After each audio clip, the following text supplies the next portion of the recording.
Ядерные испытания в СССР. Путь к разрушению и величию. Как Советский Союз вошел в ядерный клуб.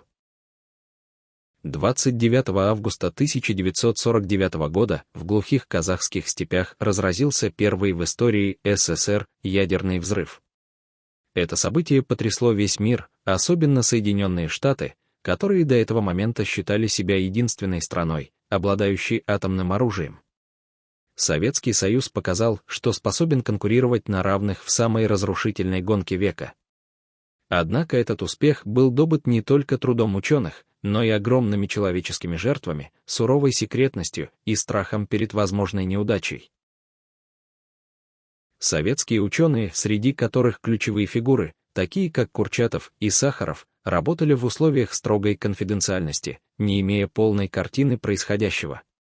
Под постоянным наблюдением спецслужб они разрабатывали оружие, которое могло как обеспечить безопасность страны, так и привести к гибели миллионов людей.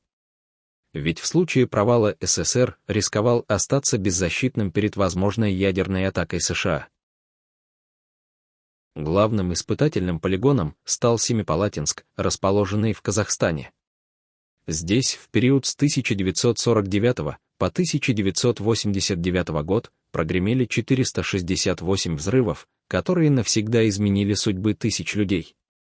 Несмотря на официальные заверения о минимальном воздействии на окружающую среду, последствия этих экспериментов оказались катастрофическими. Ядерные полигоны и мощь разрушения помимо Семипалатинска, основным местом для испытаний стал арктический архипелаг Новая Земля.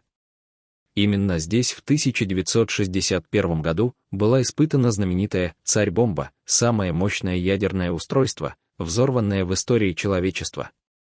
Ее мощность составляла 50 мегатонн, что в несколько тысяч раз превышало разрушительную силу бомбы, сброшенной на Хиросиму. Огненная вспышка от взрыва «Царь-бомбы» была замечена за тысячи километров, ударная волна обогнула Землю трижды, а кратер, образовавшийся после взрыва, навсегда остался свидетельством колоссальной разрушительной силы. В то время, когда ученые говорили о техническом прорыве, многие задавались вопросом, а не поставил ли Советский Союз под угрозу всю планету. В 1970-х годах в СССР стали активно применять так называемые мирные ядерные взрывы. Их использовали для строительства каналов, создания подземных хранилищ газа и даже для ликвидации пожаров на газовых месторождениях. Однако подобные эксперименты несли с собой не только выгоду, но и серьезные последствия. Многие территории, где проводились испытания, оказались заражены радиоактивными веществами, а жители этих регионов даже не подозревали об опасности. Радиация и ее влияние на население.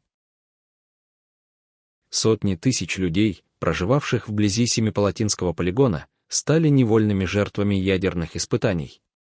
Облучение приводило к появлению тяжелых генетических мутаций, росту заболеваемости раком и другим серьезным последствиям. Однако власти на протяжении многих лет скрывали масштабы катастрофы, а население оставалось в неведении относительно угрозы, окружающей их повседневную жизнь. Люди сообщали о массовой гибели скота, странных волнах заболеваний и ухудшении самочувствия даже у тех, кто никогда не страдал хроническими болезнями. Водные источники в районе испытаний превращались в смертельные радиоактивные ловушки, а рыба, выловленная в местных реках, содержала опасные дозы радионуклидов. Тем не менее, ни местные, ни центральные власти не предупреждали граждан о надвигающейся угрозе.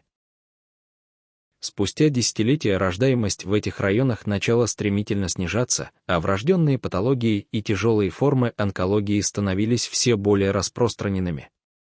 Дети появлялись на свет с деформациями, нарушениями нервной системы, а некоторые не доживали до взрослого возраста. Несмотря на все это, чиновники настаивали, что никаких серьезных последствий для здоровья испытания не вызвали. В 1980-х, когда в СССР началась политика гласности, в прессе стали появляться разоблачительные материалы о катастрофических последствиях испытаний. Свидетели, бывшие военные, ученые и жители близлежащих районов впервые открыто заговорили о том, что им приходилось терпеть.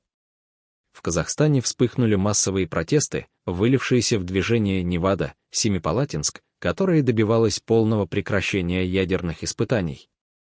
Давление общественности достигло критической точки, и в 1989 году власти приняли решение о закрытии Семипалатинского полигона. Однако это не остановило последствия, зараженные земли оставались смертельно опасными, а люди продолжали страдать от последствий многолетнего воздействия радиации. Тайные ядерные взрывы, скрытые от общества помимо официальных испытаний, в СССР проводились засекреченные подземные ядерные взрывы, о которых не сообщалось даже высшим чинам государства. В 1957 году произошла трагедия на объекте «Маяк» в Кыштыме. Этот инцидент, известный как Кыштымская авария, привел к крупнейшему радиоактивному заражению в истории Советского Союза, но о нем десятилетиями предпочитали молчать. Радиационный выброс на «Маяке» оказался третьей по масштабу ядерной катастрофой после Чернобыля и Фукусимы. Тысячи людей оказались под воздействием смертоносного излучения, однако эвакуация проходила тайно, а сведения об этом происшествии не придавались огласке.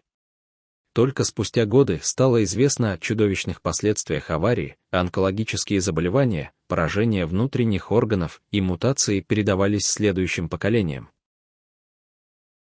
В 1986 году, за несколько месяцев до Чернобыльской катастрофы, на Новой Земле был осуществлен еще один подземный ядерный взрыв, результаты которого были засекречены. До сих пор многие детали этих испытаний остаются неизвестными, но историки полагают, что власти могли проводить исследования нового типа оружия. Почему СССР прекратил испытания?